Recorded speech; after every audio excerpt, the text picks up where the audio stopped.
दिवाळीच्या सर्वांना शुभेच्छा। नमस्कार, मी मधु कुलकर्णी स्वागत करते तुमचं गेट शुअर जॉब मध्ये। बरेच जण असं खूप जणांना भेटल्यानंतर खूप जणांकडून मी ऐकलं, अरे मोटिवेशन लागतं, सतत काही ना काहीतरी करायला मोटिवेशन लागतं। पण मग हे मोटिवेशन दरवेळेला तुम्हाला दुसऱ्या कोणी व्यक्तीने दिल्यानंतरच येतं आणि ते टेम्पररी राहतं। एक तेवढा तुमचा ट्रान्स असतो की तेवढ्या वेळापुरतं ते मोटिवेशन मिळतं आणि मग परत तो एक वेळ गेला, ती व्यक्ती निघून गेली की ते पुन्हा डाऊनफॉलला चालू झालेलं असतं। पण असं का होतं? मग तुम्ही तुमच्या एम पर्यंत पोहोचू शकत नाही किंवा सतत कोणाची तरी आपल्याला टेकूची गरज लागते। खरं तर ही अशी गरज आपल्याला नसते, पण आपण त्या गोष्टी ओळखून घेत नाही। पण मोटिवेट राहायचं आहे, मला सतत मोटिवेट राहायचं आहे, मला नवनवीन गोष्टी शिकायच्या आहेत, नवीन गोष्टी करायच्या आहेत। पण मग त्यासाठी काय केलं पाहिजे? आता अगदी साधा एक उदाहरण देते। रोज सकाळी आपण सूर्य उगवलेला बघतो, बरोबर? तो त्याचं काम अगदी रुटीन प्रमाणे करतो, म्हणजे काही असू दे, तो त्याचं सकाळी येतो, आपल्या सर्वांना सूर्यप्रकाश देतो, आपलं जे त्याला दिलेलं कार्य आहे तो अगदी कधी कुरकुर न करता तो त्याचं पूर्ण करतो काम।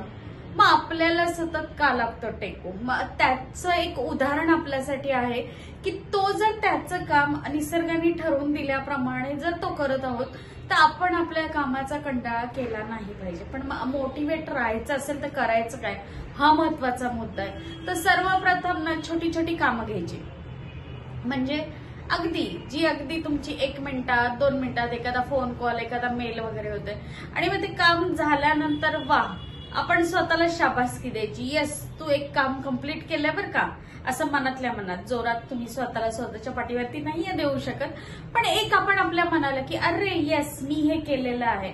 मग असं तुमचं जेव्हा ती खूप सारी कामांची किंवा कामाची लिस्ट मधली काही महत्वाची छोटी छोटी कामं झाली की मग आपल्याला एक उत्साह, मोटिवेशन यायला सुरुवात होतं, उत्साह यायला सुरुवात होतो। किंवा एखादं खूप तुमचं दिवसाचं अडलेलं काम केलं असेल तर स्वतःला ट्रीट द्या, अगदी एक पेस्ट्री खायला जा। म्हणजे आय ऑलवेज सजेस्ट दॅट की अरे हा कुठेतरी आपण फक्त स्वतःसाठी, किंवा कॉफी प्यायला जा, सेलिब्रेट करा, यू स्टार्ट सेलिब्रेटिंग। आणि जेव्हा ते तुम्हाला असं वाटतं अरे येस मी करू शकतो, बऱ्याचदा आपल्याला माहित असतं आपण करू शकतो पण कोणीतरी सांगितल्याशिवाय होत नाही, तर आपण आपल्यामधले गुण ओळखून तुम्ही ते सेलिब्रेट केले, छोट्या छोट्या गोष्टी पहिल्यांदा घ्या, त्याच्यावरती काम करा। नंतर ना तुम्ही छोट्या छोट्या गोष्टी ज्या तुम्ही कंप्लीट करतात किंवा खूप दिवसाचं अडलेलं काम कंप्लीट करताय, सेलिब्रेट इट। निगेटिव्ह व्यक्ती जे किंवा निगेटिव्ह लोक जे बोलतात किंवा ज्यांच्याबद्दल तुम्हाला असं निगेटिव्ह व्हाइब्स येतात त्यांच्यापासून थोडंसं लांब राहायचं, थोडंसं म्हणजे बऱ्यापैकी लांब राहायचं, असं थोडंसं नाही राहायचं, बऱ्यापैकी लांब राहायचं। कारण आपण आपली जी चांगली एनर्जी किंवा जी पॉझिटिव्ह एनर्जी ती तिथं खर्च करायची नाहीये, तर त्यापासून तुम्ही दूर राहा। स्वतःला रोज सांगत राहा yes I can do this, I can do this. आणि जेव्हा आपण ते रिपीट मध्ये आपल्या सबकॉन्शियस माइंडला आपण ती ऑर्डर देतो, तुम्ही ते करू शकता। आणि मग असं सतत त्यासाठी तुम्हाला कुठल्या टेकूची गरज नाहीये, अरे कोणीतरी म्हणत तू करू शकतो मग तू कर वगैरे। तर मोटिवेट राहायचं असेल तर तुम्ही छोटे छोटे फंडे करून बघा, आणि जर तुम्ही पेस्ट्री खायला जाणार असेल तर मला बोलवलं तरी चालेल।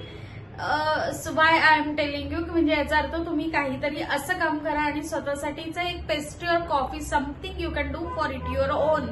आणि स्वतःसाठी जेव्हा आपण करतो तो आनंद वेगळा असतो। आपण always we do for other peoples, तर आपलं पण कधीतरी आपल्यासाठी झालं पाहिजे। तर मुद्दा तो नाहीये, पेस्ट्री नाहीये, मुद्दा नाहीये, मोटिवेट राहायचं आहे। तर तुम्ही स्वतः असं मोटिवेट राहून तुम्हीच काम करा। आणि बऱ्याच साऱ्या लोकांमध्ये खूप सारे छान छान गुण आहेत, पण त्यांना ही अशी सपोर्टची गरज असते, तर त्यांच्यासाठीचा हा खास व्हिडिओ आहे।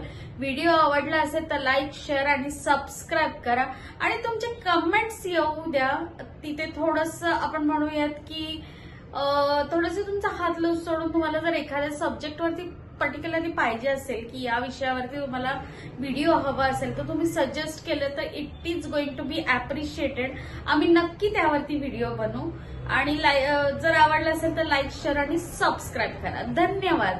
आणि परत एकदा तुम्हा सर्वांना दिवाळीच्या खूप खूप साऱ्या शुभेच्छा।